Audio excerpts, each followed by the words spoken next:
All right, we're back. Hey, we're back. Yeah, we, as in myself and Dylan, we are Some Nobodies, and Some Nobodies are back. This is our weekly show where we teach people how we develop stories, our creative process, how we banter with each other to make weird ideas into something cool, I guess. Yeah, that was way too close. I'm sorry. Yeah. Okay, our producer apologizes. I'm really sorry about that. Dylan, you look like you're in a tropical little kayakville. How's it going over there? Yeah, no, I'm feeling the island breeze in my flowing locks. I can tell. Yeah, that's so cool. Nice. Yeah, if our viewers don't know, Dylan went to the Bahamas for the week. He needed a very needed vacation. Mhm. I'm obviously still in Some Nobodies studios, as you can see behind me. Anyway, yeah, so this show is Twitching UpStream, like I said earlier. It is an offshoot of another show that we do called Talking UpStream, where we pitch weird ideas to people that have already created books, movies, podcasts, literally anything.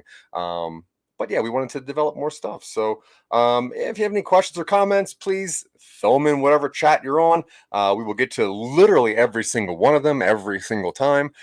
Unless you're a garbage person. Unless you are a garbage person, that's true. Then we will mute ourselves, comment without you being able to. And then, then we're just back, and it's no big deal. But before we do anything, Dylan, how are you, my friend? I'm doing all right. A little tired. It was really aggressive on the roads today when I came out here to the Bahamas. The Bahamian roads are they're aggressive today. I said that, and I'm going to stick with it. Yes. Yeah, that's fair. I mean, there's obviously roads in the Bahamas. Yeah. I'm sure people can attest to that. Now, the show we've been working on, the thing we're working on is Force Limit? Sleeper Agent. Sleeper Agent. Oh, dude, I like Force Limit. Force Limit's a good one. I know. Yeah. We have so many projects. If you want to see any of our projects, you can check out our YouTube channel, where we have 42 episodes of Talking UpStream and 31 episodes of this Twitching UpStream. Organic. What'd you say? I said we're gaining. Oh, we're gaining. We are gaining episodes. I know there's a lag from where I am in the world. Yeah. It's probably the wind. I hear that a lot. The wind can affect the interwebs. Yeah, before we kind of hop into the story creation part, I always have some kind of quick questions or some weird media things that I either text or decide to erase texts to Dylan about these things. I don't have a lot this week. There wasn't really a lot going on. Dune kind of took up a lot of a lot of the airways. Yeah. If you're curious on our views of Dune. Dyoon. Dyoon? Dyoon. Dune. Dune. Anyway, you can check that on The Real Boys, which is one of our other shows. We do that on Mondays and occasionally on Fridays. This coming Friday, we're going to be doing the 2021 Dune. Villeneuve. French film. Dune. The Dune. Anyway, but yeah, there's really not a whole lot going on like in the media. You know, obviously, Spider-Man's taking on a lot of people's ear waves. I don't know why I said that. Yeah, earwaves. Yeah. So yeah, no, I don't really want to talk about that anymore. I'm excited for the Batman coming out, but I don't have anything to talk about. No media, no quick clips. I'm gonna spring a quick question on you, Zach. I would love that. Please. So, for a long time we had ideas about what kind of show we wanted to do, just in general, talking about movies and such. And I wanted to ask you a question. What movie from any time in history do you think needs a sequel desperately nowadays? Easy. What? They Live. Yeah? Yeah. Are we gonna go a little bit into They Still Live? They Still Live. What do you think they would look like? What will they look like? They look the same. I mean, what would that movie look like? Oh, okay. If you had right now on the spot, you had to pitch They Still Live. Yeah. What kind of crew would you want? Who would you want in it? And what do you think like the broad story pitch would be? Yeah. So if you want to know our views of the movie They Live, you can also check down The Real Boys, where that's Dylan Terry's number 2 favorite movie. And I briefly got into what I think would be an adequate, if not very acceptable remake or reboot or even sequel for me.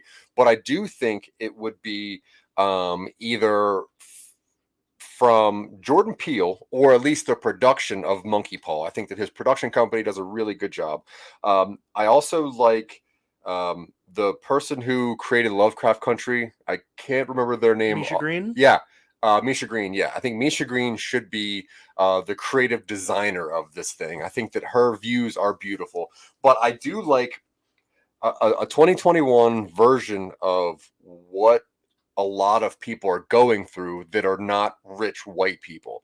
And I think that, you know, Get Out and Us, they're kind of on the precipice of that, and they're telling their own stories, not trying to say that they came in a little bit short. But I think that a movie that seems like it's about race, but actually isn't, it's more about communities and poverty-stricken people and homeless people.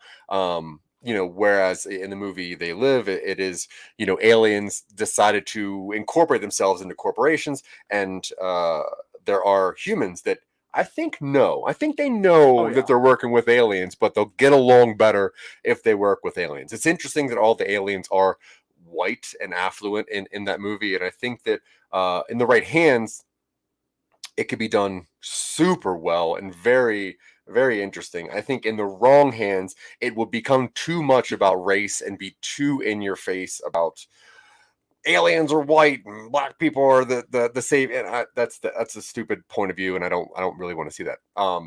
But yeah, I really think that, you know, Misha Green, Monkey Paw Productions, but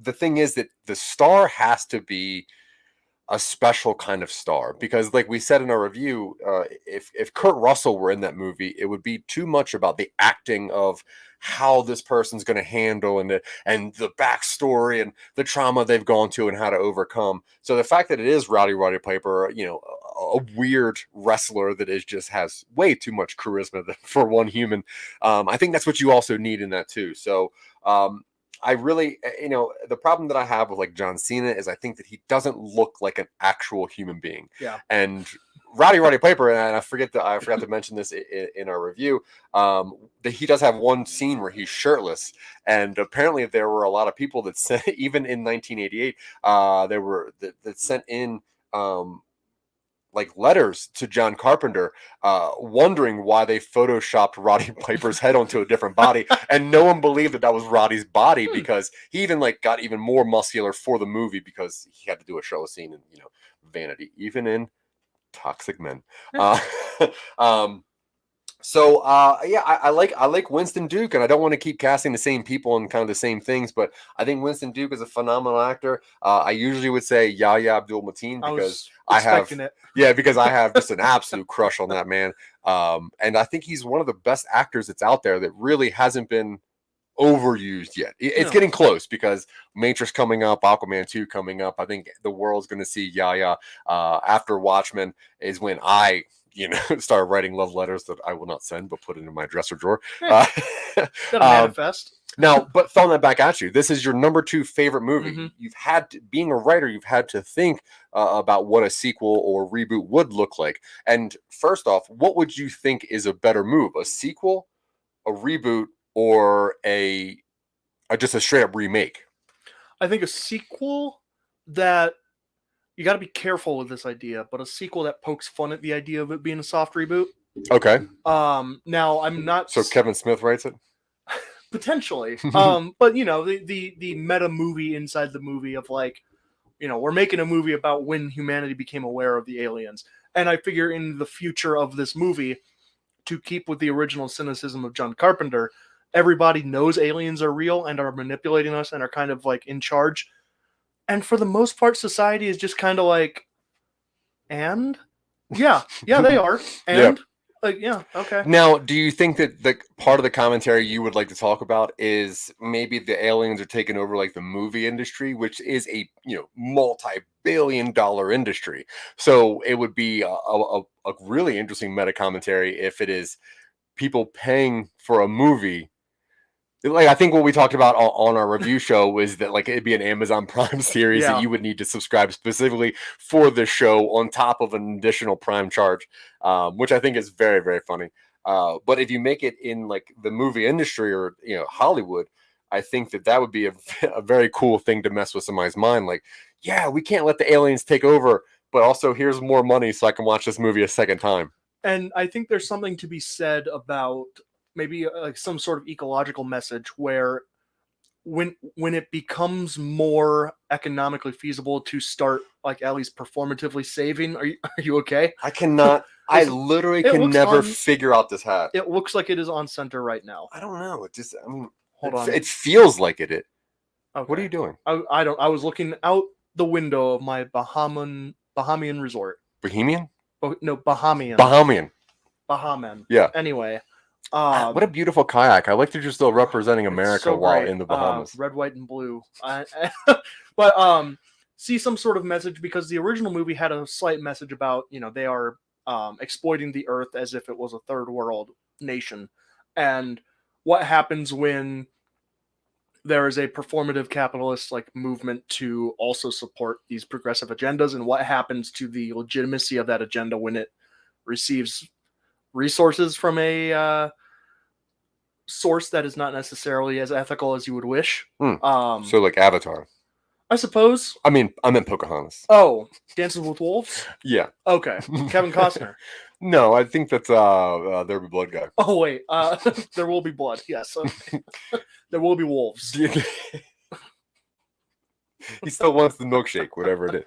But no, I think there's a lot of current issues you can tackle in a similar kind of way, and I would hope that there would be at least a mirrored uplifting ending, or at least more closure than the original does, because the original ends with the the radio signal getting destroyed, and then what's up, baby? Is something wrong? It was the radio signal that was making that they kind of hinted to that it was making the normie humans kind of oblivious, or I guess susceptible to right. They were kind of saying it. It's a state similar to sleep.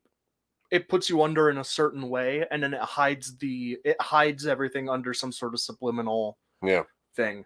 Okay, now if you had to have a production crew to remake / reboot this, I think your kind of like production is pretty good. I think getting Lakeith Stanfield.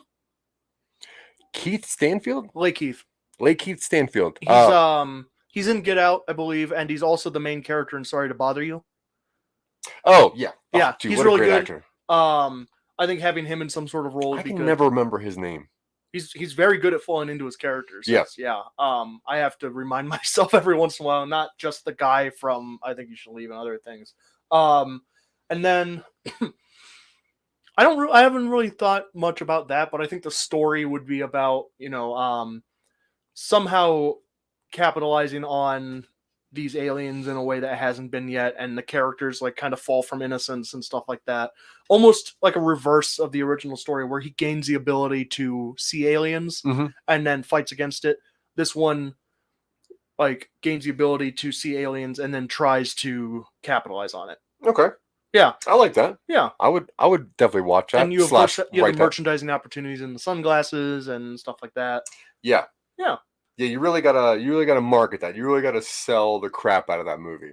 And I mean, it's still owned by. I think we saw proof yesterday that it is owned by NBC, because we got we got struck. I guess Shoot Bubblegum and Kick Some Ass is a way more popular clip than I gave it credit for. Guess. Yeah. Or Money Is Your God, or This Is Your God on Money. But I would like to. I mean, I'd like to see it under A24, because A24. Oh yeah, they're doing everything that I like right now. Yeah. Realistically, it would be NBC Comcast production or something, and the irony would be lost on everybody involved. Yeah. Yeah. Cool. Yeah, once again, I would love to see that, and I would love it if somebody paid us to write that. That'd be great. Because I would do that in a heartbeat. Yeah. But all right, let's get into what we do on the show. Yeah. If you are watching, please hit that like or subscribe button. We would definitely appreciate it. It doesn't cost anything, and it makes our egos go just a little bit higher, which is what we need. Yeah, we would appreciate that.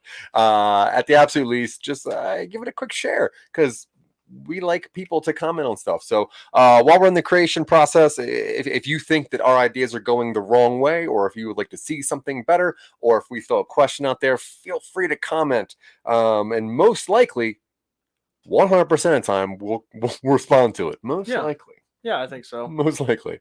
And a reminder that sometimes if you're watching on like a Facebook stream or something like that, your comments don't show up for some reason unless you go to StreamYard and make them show up. So if we're not responding to you, it's probably because we can't see them, and you should go fix that. Anyway. Yeah, and I'm really sorry. But if you do comment and it does seem like we're not looking at it or don't see it at all, feel free to text Dylan. Text him the actual... Okay, I'm wrong. Actually, sorry. Production just said, do not text Dylan anymore. He has way too many to respond to. Anyway, okay, so the story we've been working on, I'm going to let Dylan kind of get us all caught up on where we are and then where we're going to try to crush with the rest of this episode. Yeah, so I'm going to do a little screen share right now as we do. This is Sleeper Agent. We originally did it on episode 35 of Talking UpStream. With the amazing Drayton Allen. Which that should be 35.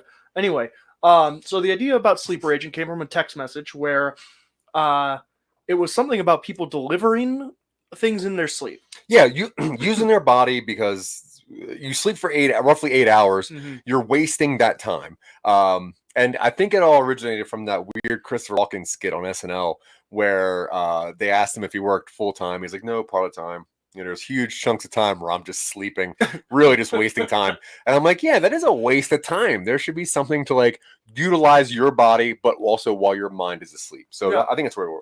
Yeah. And we developed it into an idea where people could sign up for a gig job, such as, similar to DoorDash or Uber Eats or something like that, mm-hmm. where you get a chip or a helmet or some sort of post-hypnotic suggestion, which allows you to be a courier to deliver packages while your body sleeps. Yeah. It was just a way for people to work while they're sleeping in a future that was increasingly grim as far as economic opportunities go. Sleep runners or couriers are used by people who don't want to interact with anybody, doing it for long enough to question whether it's becoming long-term. And in general, just I think the inciting incident we had come up with was this particular courier wakes up to find that a package they've delivered is in their home and is incriminating in some criminal way. The original storyline had this gang storyline running through it where he had been hacked by a gang to start delivering stuff. And I think that's kind of cool too. It's cool, but it felt, we can still move towards it. But the original one ended with him delivering what turned out to be a teddy bear to a crime boss's sick daughter, and he gets picked up by a federal agency to be just kind of a sleeper agent to, bring down this crime ring, hence the name. Yeah. What we've developed so far, because most of the purpose of this show, Twitching UpStream as opposed to Talking UpStream, is to dive further into the ideas that we came up with, is 2070s, mm-hmm. 2070X. The Sahara Corporation runs this gig courier service. You go to the Oasis spots to pick up and drop off your packages. You're in kind of a mega city, kind of Judge Dredd style. And we see the main character talking to a friend about getting a new job. They got to rebuild their credit score. Mm-hmm. They're too tired to focus on a new job, feel trapped by it, but they just have to build up some consistency in order to make sure that people are, make sure that they can get an actual job that doesn't require them work while they're asleep. At one point, he's delivering a package, and he gets messed with by people because, of course, sleep runners are not looked at kindly in the society. Helmets get knocked off, the boots make him walk away in that comical fashion where people are still kind of throwing trash at him as he runs. But he gets out of the boots, he gets home with the package, and he leaves the package at his apartment because he's about to quit the job, goes to get his helmet, finds out that they've been defaced, He tries to redeliver the package, but it's already marked as confirmed delivered by the recipient. Oh no, it's not confirmed delivered. Yes. No, it's not confirmed delivered because when he wakes up, he's got a bill for this thing, and the bill is outrageous. Yes. So in order to get the bill taken off of his account, he has to get it actually delivered. So he is going to just kind of cut and run while taking the package. And we had to figure out, we left on the idea. We had to figure out why he decides to not deliver this and take the hit to his account. And we had ended with him opening the package. Yeah. Now, what should be in the package? I thought... So when was it that there was like a teddy bear in the package? When was that? So what happened was in the original pitch, he was delivering for the crime boss, and he had gotten into a fist fight because he had some sort of sleep disorder that made him not go under so deep. Yeah, okay. And the rep says that it was all fine, but that he was getting messed with by people who weren't his. And then at the very end, the final heist was to get this package into the crime boss's lair. My notes are not so complete on this one. I think the interview that week was particularly good. So we spent a lot of time kind of bouncing back and forth. But the final kind of like twist of the movie was that the actual delivery he's making is a stuffed animal for the crime boss's kid. Okay, cool. So then we know what's inside of this thing. I think so. If we want this to be, do we want this to be a stuffed animal? I think that's fine. I think that it could be something for the crime boss. I don't know if he should, if our main character should necessarily know what is in it. I think that maybe their main goal is to bring this package, get this package delivered because they don't want to incur this bill. Yeah. Okay. So the main he opens it up, and inside is a stuffed animal and a get well soon card. Inside is a stuffed animal and a get well card. He immediately feels guilty about not delivering this. Does he actually open it? Do you think that's smart that he opens it, or should he assume that it's something very important, try to get it back, try to deliver it while not being asleep, and then pretend to be asleep to deliver it so that he doesn't know, so that no one knows that he knows what is going on. I do like the idea of him trying to deliver it while asleep, and he gets it to the person. Yeah. And the person is just like, I can't sign for this. You're not in uniform or something like that. Yeah. It's like, don't I normally sign the face screen? And they're like, oh, yeah. So he doesn't open it. Yeah, I think it's better that he doesn't open it. And I was also thinking that if he does open it, or not if he does open it, but like, so say that there's the assumption that this is bad for, gang stuff or mafia stuff, right? So the driving force is the assumption. I don't want to carry this because he knows it's related to related to something bad. It's worth a lot of money, that kind of thing. So the big suspense is it's almost not important what's in this thing. He needs to get this back. He goes through the entire process, and that's when the same thing happens. Like he pretends to be asleep to deliver this thing. I think he uncovers the crime corporation, whatever organization. They are actually hacking the sleeper agents to disrupt and control shipping. And so when we finally do get the reveal later on, it is like, a get well card and a teddy bear for the crime boss's daughter. And maybe the person who opens is like, that's just weird because she's not sick. And then it like blows up. It was a bomb. Cool. Yeah. And then it was all. So like he actually could have prevented it by just keeping it, but he ended up delivering the package that blows up the crime boss or the daughter. I don't know if we want to do that. I know. Son. I like it being the crime boss's kid as an attack from a rival. criminal gang, and this guy just happened to get in the middle of it by being a courier. Right. Now, when they review the footage of how all this happened, they see this courier who does not have the regular costume on, and they think that they're the ones involved, or they're the ones making the actual attack. I think that's kind of an interesting thing. What do you think about that?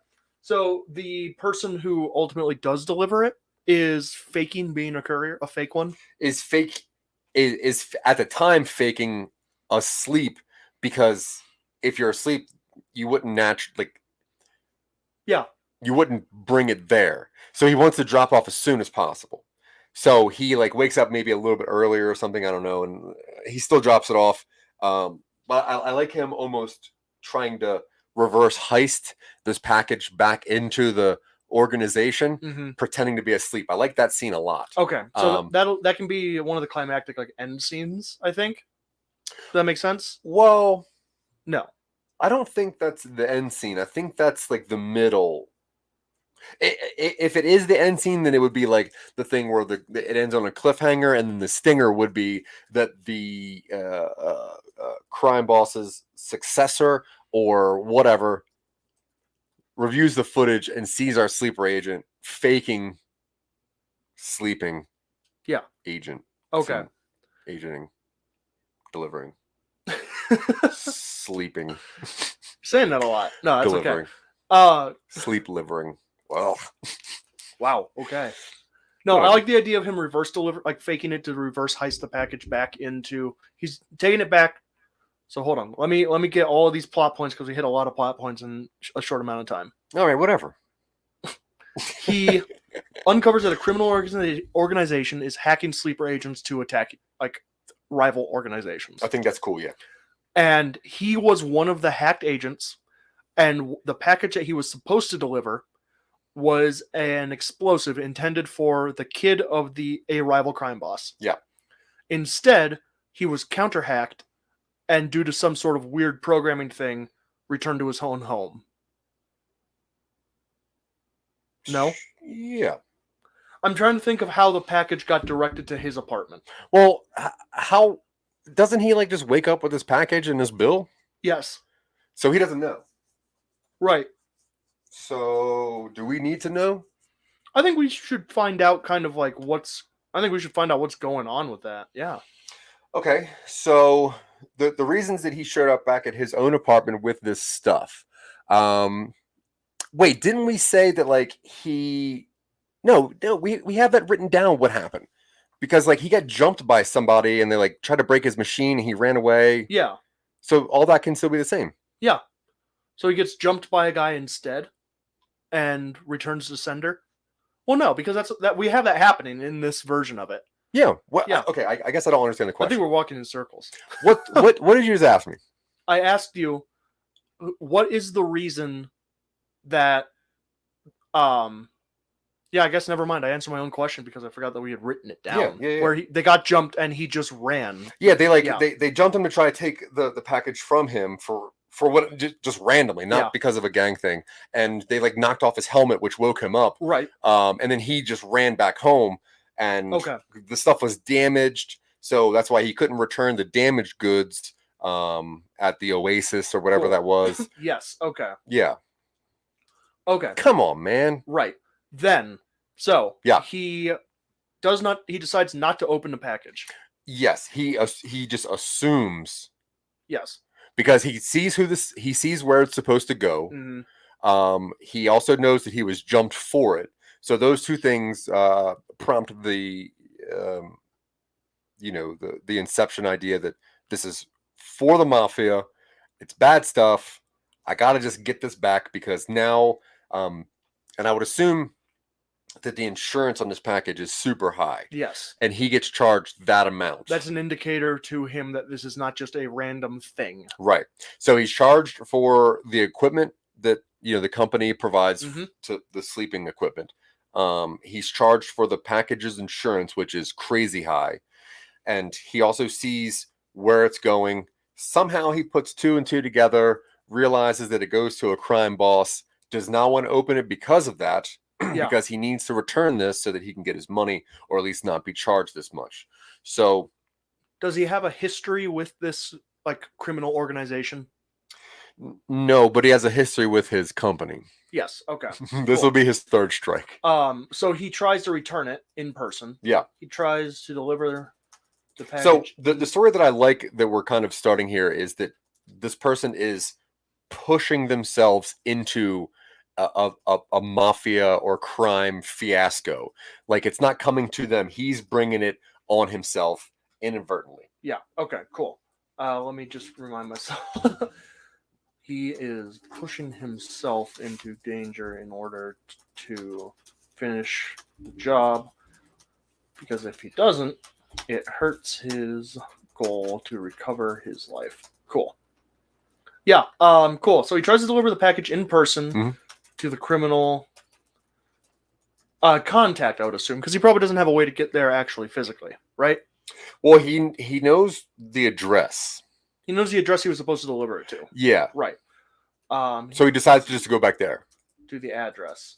In parentheses, so we know, but he doesn't know at the time.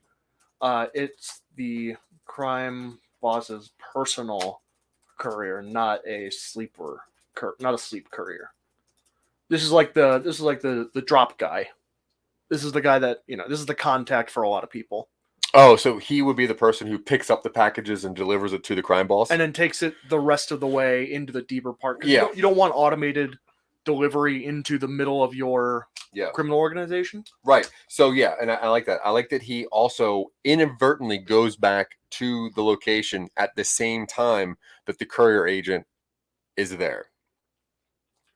He goes to the address, right? Yeah, he goes to the address, which would be the drop-off / pickup spot. Yeah, the criminal courier is there. Yeah. How do they interact? Well, so the criminal courier sees the package in the sleeper agent's, possession. So, he's, I guess they're confused. And I feel like, now I don't know if I feel like what should happen is that our sleeper agent would be like, look, I'll give this to you, but you have to mark this as delivered. And then the courier's like, I don't care what you're saying. Give me this package. And I feel, and I don't know how to get there, I feel like it would be the sleeper agent, it would be his goal to make sure that this gets delivered. Yeah. So he needs to figure out where the courier would have taken it. So I can see almost a very weird fight scene, because the courier wants his package, but this guy needs a receipt. I think I see a direction where it's like, I'm going to give you a choice. Sign on the dotted line or start eating that trash can. Yeah, I know that you were going to go there, but I still see that scene, and I like that scene. I'm cool with it. I don't know. I don't know how he would get the address out of the criminal courier. That's my only question. Like, I don't know if a criminal courier would give up that info. Well, we have the situation where it's like, give me the package and I'll mark it delivered, and the main character is like, sign on the line and I'll give you the package. And so you have these two people with opposing goals, which is the exact same thing. Yeah. Where all they need to do is make an even trade. Yeah. And they are both trying to force each other to do the opposite at the same time. Yeah, I like that. Yeah. And I see like a scuffle happening, and then the sleeper agent, like, for some reason is winning the fight, and he grabs the criminal courier's like ID. And he's like, look, man, I know where you live. Just please sign this thing and there will not be trouble. And the criminal courier is like, dude, like, who are you? Yeah. Who are you? I like the idea of them like kind of scuffling, because the courier is probably not a high level like criminal guy. He's just a drop. Yeah. And so they're scuffling his apartment, and the main character just kind of grabs his ID card off like the counter or his wallet or something, because his wallet's in like a bowl on the counter. You got your keys, you got your wallet, you got your thing. What? Okay, wait, pause. Okay. What if, because the criminal organization does hack the sleeper agents, what if the criminal courier is a sleeper agent like that's been hacked that's just working during the daytime. So now our sleeper agent has to interact with the criminal courier who is also a sleeper agent. So he's like I need you to sign this, and then the courier's asleep. So he has to like wake up the courier, and he's like, "Where were you going to go?" And the guy's like, "I have no idea. I was asleep." And he's like, I think that should be a scene. In some way, maybe like okay. So, I don't know if that's too much, though. No, I don't think it is. I think he tries to deliver to the package person an address, but nobody is home. Well, it's an empty place. That's what we wrote before. It's clearly a dead house. Like, it's a house that is set up as a front. Right. But then somehow, through some sort of law connection, or he looks him up somehow. He looks up like, who lives at this address? Nobody. It's a drop house. But someone would need to live there for the public face of it. It needs to be registered to someone living there. Well, I think if this is a mega city and people generally live in like pod style studio apartments, like Fifth Element is what you would. Well, what did we write at the beginning of like where this place was? It was it's like a mega city on the East Coast. It's like the combination. What's up? I thought that we wrote that it's like he leaves the packet. Wait, go back up. Oh. So he leaves the package. Well, I guess not. I thought there was like something that it was like it was kind of like a burnt down building, and that's why like there was nobody there. It was something about being like a bad place. Oh man, I think that was just like his first delivery that wasn't this package. It like. He was delivering to a shady area, and the people there were messing with couriers. And he got assigned the job, and you can't deny a job because you're asleep. Yeah.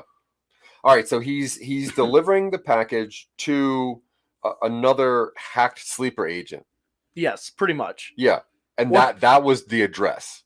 So when he goes to this other place, it's a sleeper agent's apartment, right? Yeah. Another the criminal courier as a sleeper agent. Yeah, it's clearly a drop house. Yeah. With gear for another sleeper agent inside. Yeah. Now, once again, if you're watching this and you think that one of our ideas should go a different way, please just comment along. Sometimes because we're on StreamYard, they have a problem with it, so grant us access so we can see it. But we would love to work with you on this idea. So, please. No, please let us know. Your ideas always generally make this better. Yeah, true. Always generally. All right, go ahead. You gotta hedge your bets. Anyway, so clearly a drop house with gear for another sleeper agent inside. Does he have a friend who works in dispatch for the like sleeper for Sahara?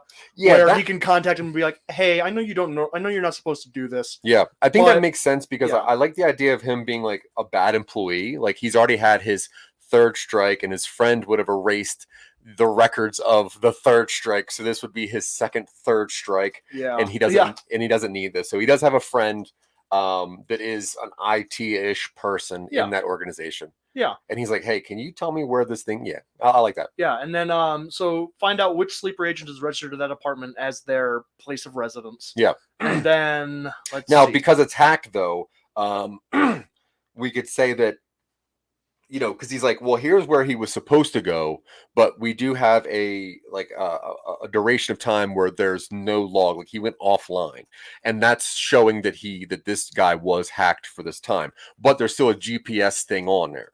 So they're like, look, we don't really know what he was doing, but we do have him pinged at one point at this location. Yes, I like it. And then is that the criminal courier's actual home address? Like, no, that happens to be like, the criminal courier, like what if it's like we don't know, we somehow like something's wrong with his headset. He's reported it. We don't have time to get maintenance out there, but there is one location that he delivers to really often. So if you're looking to find him, that might be where you might be able to run into him. Yeah, and then that turns out that's just his house, and he just goes there and marks it as delivery. Yeah, that or this sleeper agent goes and delivers things to the criminal courier. That way there's like two middlemen. And he's like, look, for some reason, for 2 hours out of every shift, this machine logs off We have him pinged at this address multiple times, but he always completes all of his deliveries, so there's never been a reason to, check into it. I guess, right? I like the idea that it's like, well, he logs off it in the same general city block every day. Okay, that's which cool. isn't his apartment. Yeah, so you might find him around there at this time. Cool. Yeah, cool. Which isn't the address of delivery. So then, main character goes to that city block, encounters townies. You have your time where he kind of asks around a little bit and sees who might be there. And does he just find the courier? He finds the courier maybe a night or two later, interacting with the sleeper agent that he had that scuffle with. So then he follows that courier because he realizes that the sleeper agent is offline, but is still performing it. You know what I mean? Because we have him have like the face mask that has like that thing I'm delivering, right? Now he realizes that the one sleeper agent that he got into a scuffle with earlier now is at that location that his friend told him about. Instead of the normal message that says like, please don't touch me, I'm delivering, it says something weird like offline for services or for service reasons. And because our main character knows that that's not a real thing, he's like, I wonder what's happening here. So in that moment, we meet the actual person who was going to bring the box to Big Bad, and our main character now follows Criminal Courier to see where they're going with the next package that looks exactly like the package that he had. Well, is this where because is this where he follows the rogue agent to their apartment after, like, not quite to that delivery, but he is still hunting him down to get him to sign for delivery. And he's like, and then this is where that scene goes where it's sign on the dotted line or eat that trash can. This is where that scene is. Yeah, I think that's funny. But I do think that there should be a part where he gets to the actual criminal organization and then pretends to sleep deliver his way up to the boss's penthouse. I think that's the next step. So he gets the address? Well, he is at the rogue sleepers. He's at the criminal sleepers like apartment, and they have the fight. And how does that go? Because we didn't end that fight.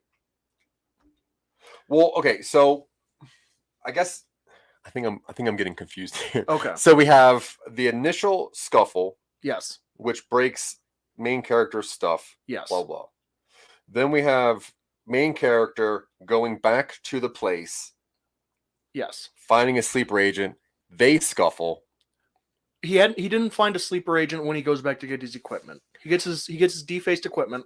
Yeah, I mean, not that time. When he goes back to deliver the package at the delivery spot, and there's a second sleeper agent that gets hacked, who brings that to the criminal courier, right? No. What it was he tries to deliver the package to the address that he originally was supposed to. Okay. And nobody's there, but it's pretty clearly like a drop house with gear inside, no living stuff. Right. He contacts his buddy.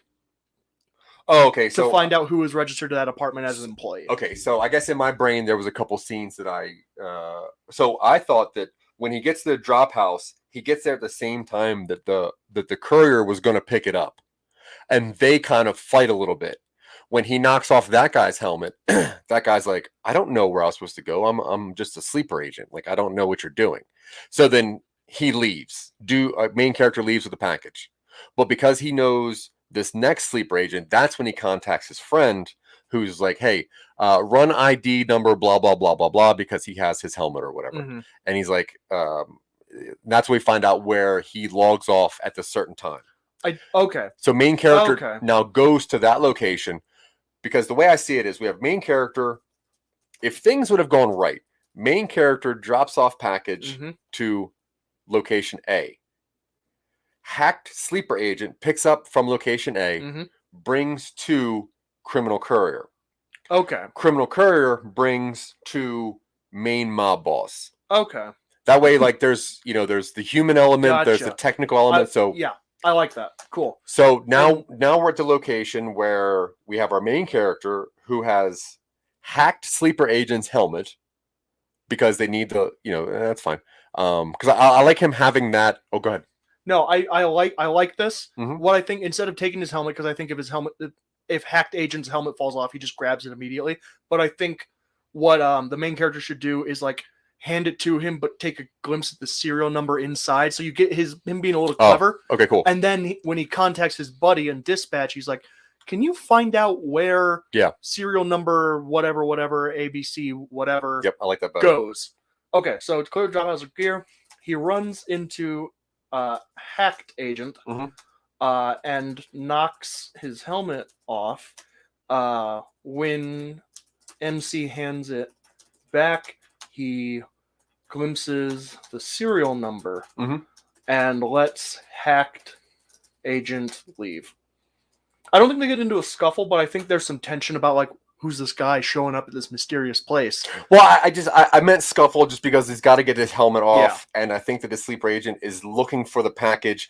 I would assume that they have some sort of like scanner things, you know, with their eyes, like look around to see like where the barcode is. Yeah. He would inadvertently see that main character has this package and then try to get the package, hence the scuffle. Helmet gets knocked off. Then I like everything else that you got going on. I think that's cool that he sees the thing. Talks to his buddy in the IT department. His buddy tells him where to go. Main character goes to that location, sees a hacked interaction between a hacked sleeper agent and the criminal courier. Hold on, I am adjusting. He contacts his Sahara contact to find out where Hacked Agent goes based on the serial number. It turns out Hacked Agent goes off grid at the same city block for 2 hours every third day of the week or something. That's cool. Suspicious. Total.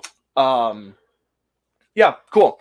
And then main character goes to that city block, counters townies, and then notices a sleeper agent with an offline message. This is not Hacked Agent, or this is Hacked Agent? This is possibly another Hacked Agent or the same Hacked Agent. Either way, the message on the screen is not accurate. Yeah. Because he only knows it because he is a sleeper agent / has an IT friend. Okay, cool. So he's like, why does this message say it needs service? Which to a normal person, they wouldn't even think about it. They don't even look at these people. So that's when he sees the handoff of a package that looks just like the package that he has to the criminal courier. Yeah. Now, from here on, I'm not really sure because I feel like he follows the criminal courier to the location, the penthouse, whatever. Criminal courier's apartment. No. I think it should be to the main headquarters. Well, because this is where we had the scuffle about sign or take the package.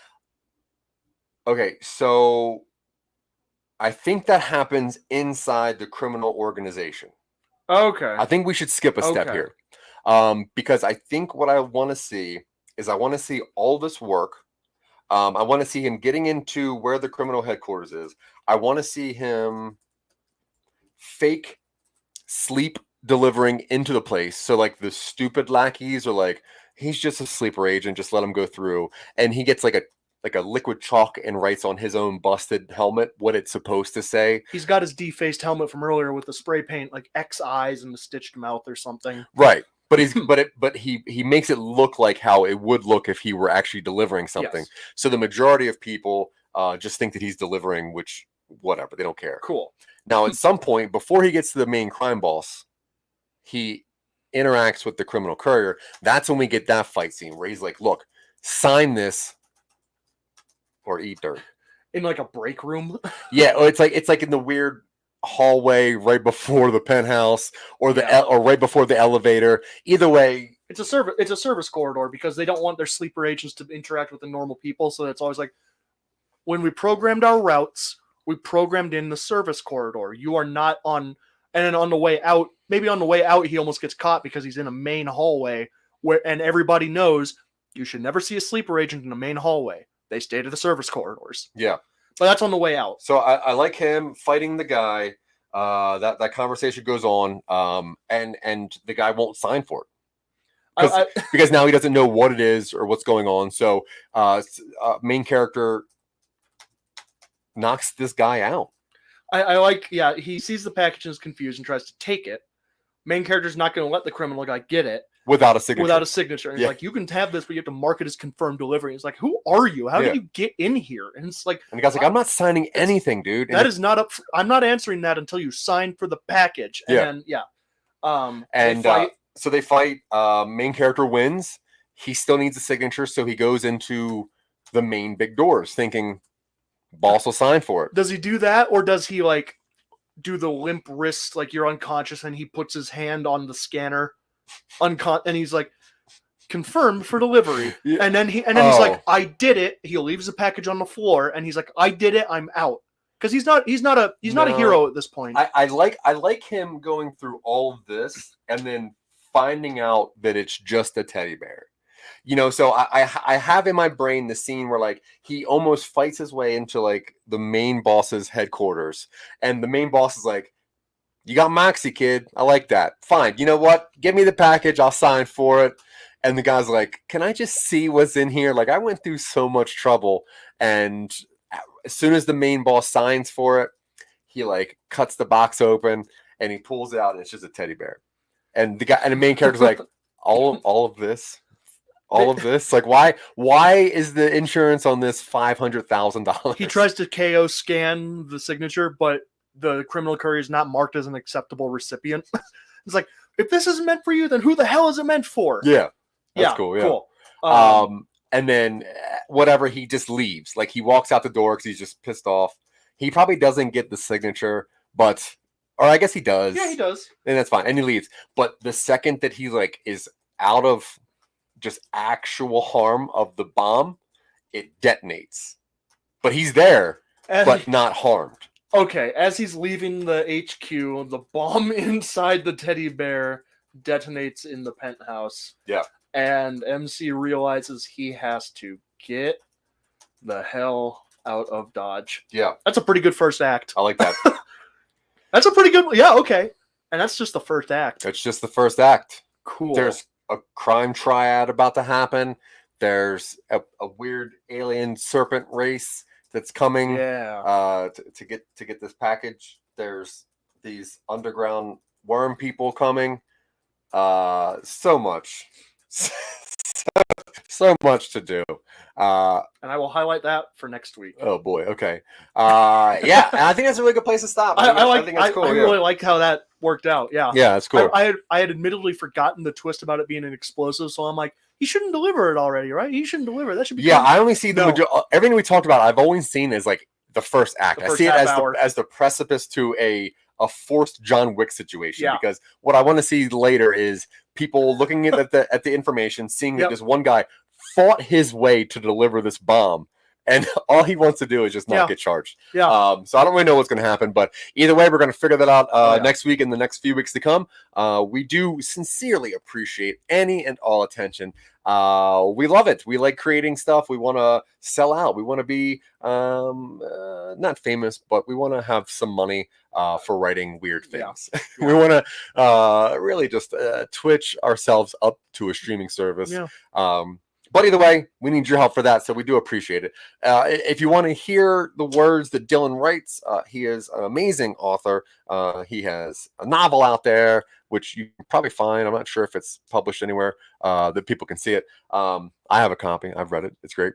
But he writes some amazing sci-fi, such as Silicon Angels, which you can listen to anytime you want to on any of your favorite apps. He also has written the amazing Create Your Own Podventure, which you can listen to anytime you want on all of your favorite apps. It's harder to sync out of view in this chair. You should just tilt your camera up. That's what I do when I want to sync. So what that show is, it's kind of like a Create Your Own Adventure situation where you listen to episode 1 and you decide where you want to go after that. You can choose to either fall into a bear trap or get teleported by aliens, whatever you like. We have a lot of weird stuff going on, so just open up your favorite thing and just type in Some Nobodies, and we appreciate it. You can find him on Twitter and most other social medias at Vorpal Words, which is right there. You can find me. I'm Zach. I'm no big deal. But yeah, guys, and until next time, I have been Zach. He's been Dylan. And you've been great. Yeah. Drink some water. I don't know. Have a great day. I don't know. I do that all the time. All right. Bye, everybody. Bye.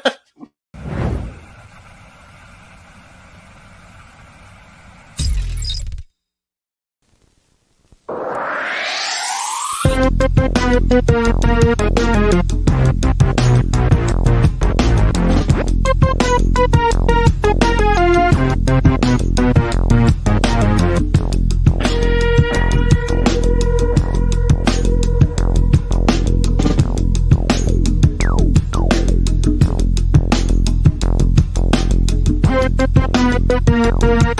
you.